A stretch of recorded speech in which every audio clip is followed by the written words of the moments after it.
What's up, guys? Welcome back to the Last Word Sports Podcast. I'm your host, Scott Gavertz, here with my partner, Nick D-Ray.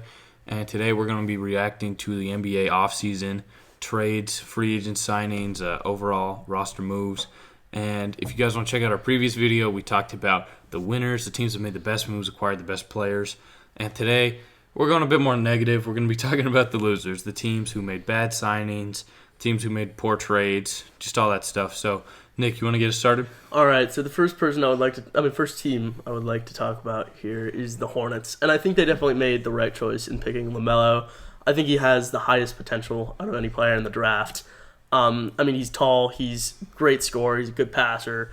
Defense is a little lacking, but I think he's got a bright future. He's got the physical tools, though. Yeah, but the thing is, I'm just curious at how he's going to mesh with Devontae Graham. Devontae Graham's kind of a passer, scorer, too, and I'm just a little nervous because their defense is a little bit lacking. They also don't really have a big man yet. They drafted P.J. Washington, though, who's kind of a... Yeah, but he's like a he's power got some forward. potential, yeah. But the one trade that I definitely thought was weird was Gordon Hayward's just massive contract.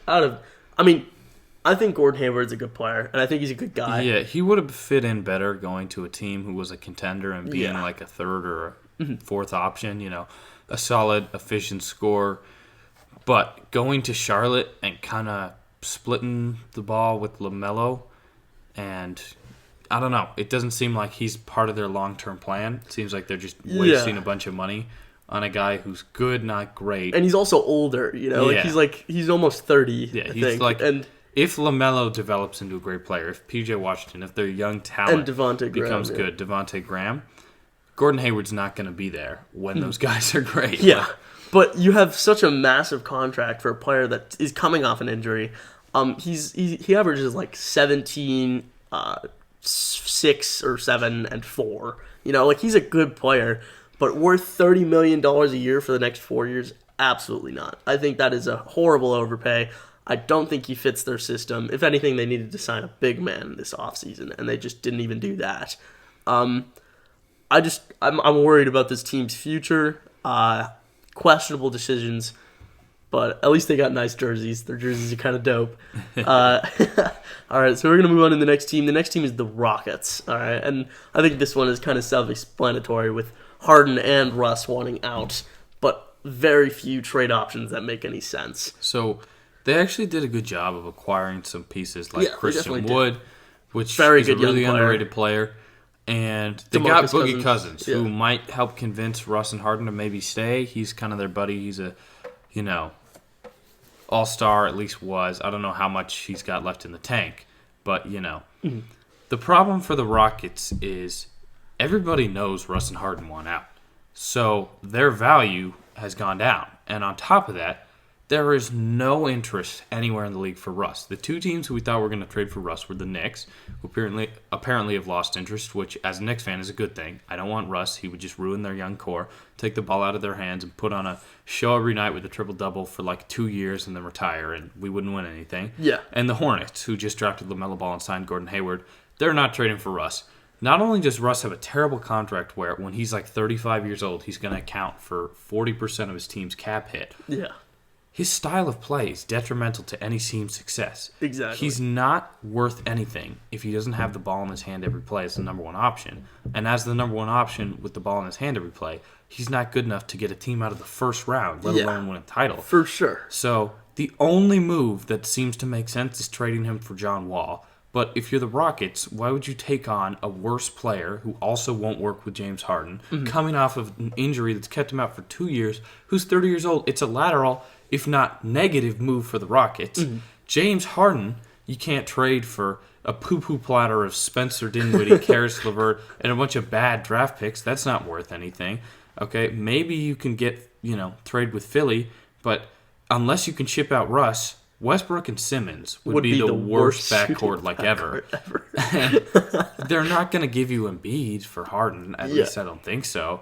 I think Philly at least wants to try, a couple months, if not a full season, with Doc Rivers and this new organization, Daryl Morey, saying like, hey, we're going to try it out with Embiid and Simmons, give it another go before we make a, major move. So Houston's in a really bad spot because they also can't trade him to Brooklyn for Kyrie, which is the only reasonable thing, because Kyrie and KD are the coaches and they're running the show in Brooklyn. Even though it's their first year, but they're and Kyrie does not want to play third fiddle to James Harden and KD. And I think KD wants Harden, but Kyrie doesn't. And I don't think KD wants him bad enough to ship Kyrie out of town. Exactly. So. And I think another problem with Russell Westbrook is, I think he's a good player, but at this point I kind of feel bad for him because all the systems that he's had that have been good for him, he's had a bunch of great teams around him, especially in his OKC years back in 2011, 2012 with KD. And this season with the Rockets, this system was built around Russell Westbrook and Harden, but mostly Russell Westbrook with no center, to allow for more shooting and allow for him to drive and kick.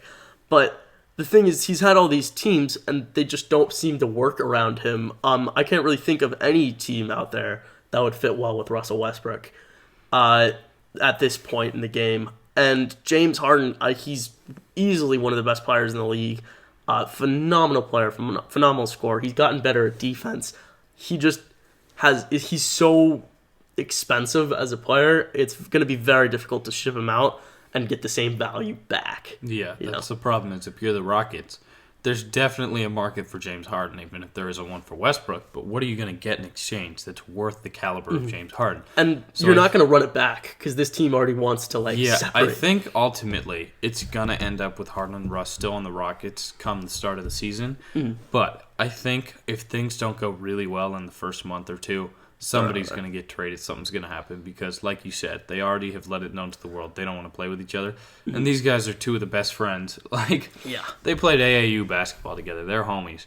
And they still just can't play with each other with their play style. Yeah. So, Houston's kind of falling apart. They're going to have to embrace a rebuild. For sure. And the next team that we have to talk about here is the Nuggets. And I know this is kind of a surprising one, but I think Jeremy Grant is a very underrated player. They got a big man that can move his feet, that's great defensively, that scored phenomenally well in the playoffs, that was consistent.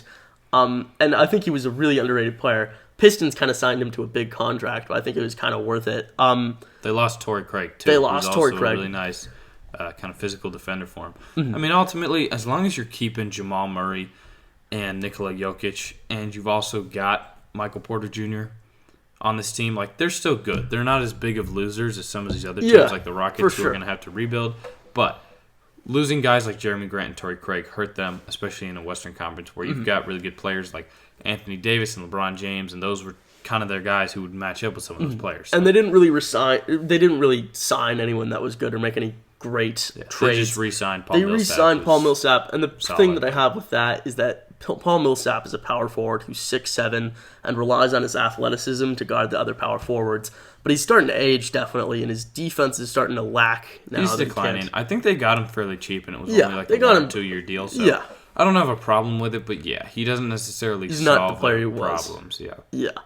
But I definitely think losing out on Jeremy Grant was a big hit on them, and I think they totally could have gotten him, but I think Jeremy Grant just wanted a bigger offensive role on a team like the Pistons. The Nuggets actually offered money for him, the same amount of cash for him to just come back, but Jeremy Grant said no anyways. I think it's kind of weird because he could be on a winning team, but I think it makes sense in the long run for his future because he's going to get a bigger contract if he averages 18 on the Pistons. Yeah, for sure. That's actually a good point. Yeah. Now on to the next team, the Raptors. Obviously, they're not going to be out of the playoffs or anything. I think they're still a very good team. Yeah. But they lost both of their best big men. I think what hurts the Raptors, too, is everybody in the East is getting better. Yeah. The Celtics' young core, Tatum, Brown, those guys should only get better. I know they lost Gordon Hayward, but they still have Kemba Walker. They still have pieces. And I think they added Tristan Thompson, who's a real big man, right? The Nets are going to be a real team this year. The Sixers should get better now that they've added Seth Curry. They've got shooters. They dumped Horford, and they've got Embiid and Simmons healthy. At least we hope, right? All these teams are kind of getting better in the East, and the Raptors, they lost Gasol, they lost Serge Ibaka. They re-signed Fred VanVleet, who's a nice player. Very good player. But And they got him for a pretty good on their contract. team last year. Yeah. Like, it's not like they brought in anybody new who's really going to change their life. They got Aaron Baines, but he was a good backup center on the Suns. Don't get me wrong. He had a great game versus Portland a couple of months ago where he had like 8 threes or something like that and blew up Hassan Whiteside. But he's not going to be like your franchise center. You know, he's a good player. Kyle Lowry's getting older too. Yeah, so. Kyle Lowry's getting older. I just hope they utilize. I like the Raptors. I think they need to utilize the players that they got a little bit better, and they need to find better trade opportunities for their team. They've build got up their a team a little bit great more. head coach, but they're just running out of talent. I Yeah. like Pascal. He looked outmatched in the playoffs last year. Mm-hmm. They took it to 7 games. They were behind, at every point in that series, and then just kept clawing it back to even before falling behind again. I think they did get a couple of good signings, though, if I'm being honest. Chris Boucher, I think he's a good player. Chris Boucher. Oh, my bad. I You're cool. always pronounce that wrong. But he's a good player. Yeah, I but think, he was on their team, right? Yeah, he was on their team, though. And how old is he? I don't even remember how old he is. He's probably like 24, 25. Yeah, at this point. he's I a good couldn't tell you. player. He came from Oregon. Good player, good defender. I think he could also help them out with the big man spot. But still, they lost Serge Ibaka, who's actually a very underrated player. And they lost Marcus Gasol. And Marcus Gasol went to another championship tier team. And Marcus Gasol had an underrated impact on this team. His stats weren't that good, but his impact was definitely well known. Yeah. Okay, so moving on, our final loser is, and this may come as kind of a surprise, but we put the Milwaukee Bucks. So the sad thing is they sacrificed their future, gave up a ton of picks. They gave up what the Lakers gave up to get Anthony Davis, and they gave that up to get Drew Holiday. And Drew Holiday is a good player. I like him. Great Very defender. good defender. Yeah. Bigger guard who can shoot pretty well. He does a little bit of everything pretty solid on offense.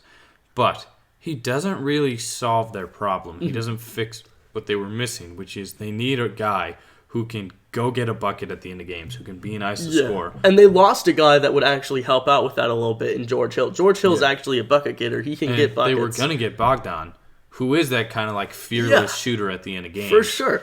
Yeah, and they lost out on him, which sucks. And they also kind of might have ruined a little bit of a relationship with Dante DiVincenzo. I mean, considering that they were trading him as the big part for Bogdan. And I think they definitely took a couple of big hits this offseason.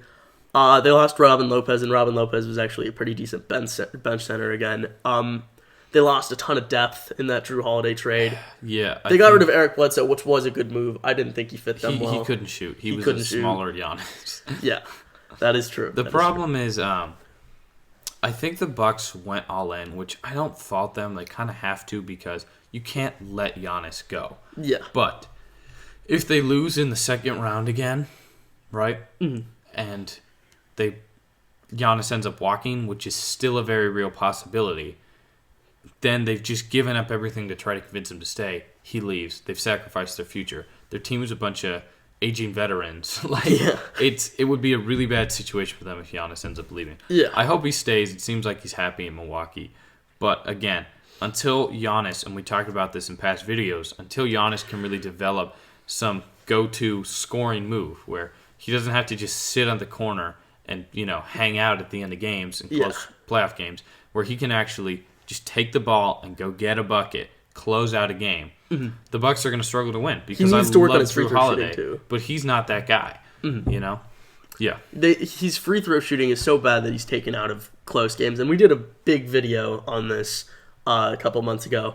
But he's just useless in the clutch, and they still have yet to find their guy in the clutch that could, really move his feet and, get open, create their own shot, create their own space. Like CJ McCollum would have been a big time pickup for them, but they just didn't go after anyone like that. They went after Bogdan, but he ended up falling out with them. Fell through. They definitely did take some hits, and I think it's important that we acknowledge those hits. And Giannis definitely needs to work on his free throw shooting for that Bucks team to succeed. But that's our 5 biggest losers for this offseason. Thank you guys for watching. Check out our other videos. This has been The Last Word.